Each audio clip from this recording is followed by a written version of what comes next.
Our specific site on Sagi Island in itself is almost like a microcosmos of the kind of Setouchi landscapes. A series of dramatic hilltops creating a series of alcoves and lagoons.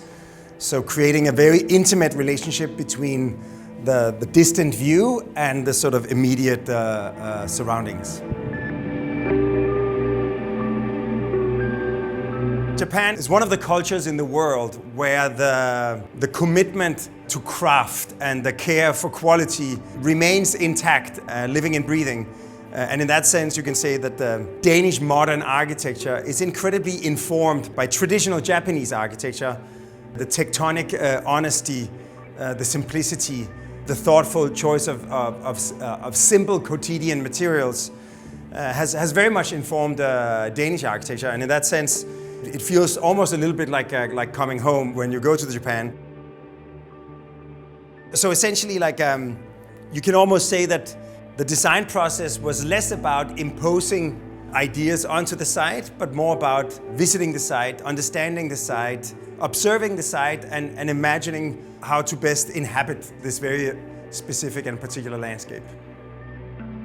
And as a result of that process, we came to this idea of 360, 270, 180, 90, and 0.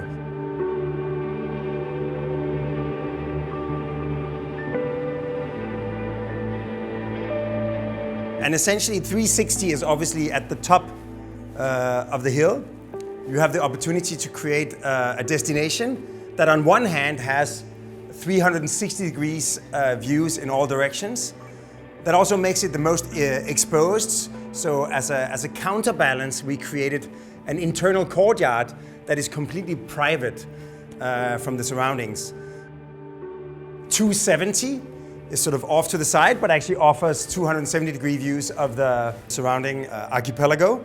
3 units get sort of 90 degrees of uninterrupted views each, and a shared courtyard in the middle.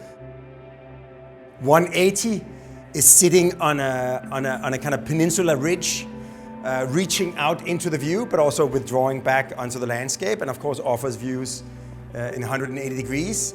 And inside the U creates this framed, almost stylized Japanese landscape with a single framed window. You look towards the distance.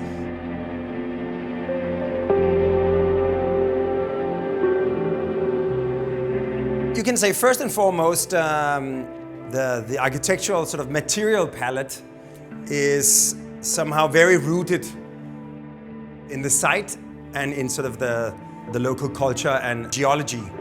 So the rammed earth walls are using excavated material from the site, so it becomes almost like a solidification of the existing landscape. The photovoltaic tiled roof, of course, becomes a high-tech reinterpretation of the traditional Japanese roofs.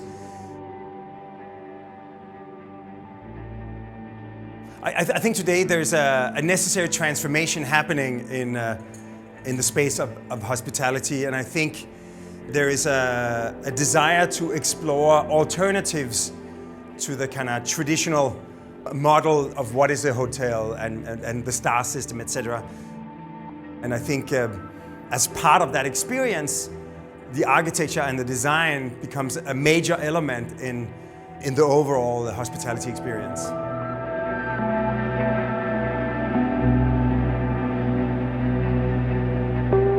And I think for myself, it has been quite important that wherever I go, it is important that I kind of feel at home.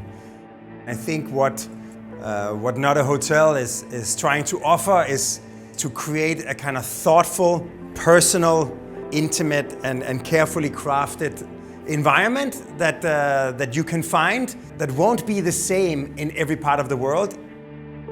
Everywhere you'll find another hotel, it will somehow be an interpretation of this particular country, climate, culture. It could offer the opportunity that you can have this kind of combination of exploration and adventure and familiarity and almost like a sense of home everywhere you go.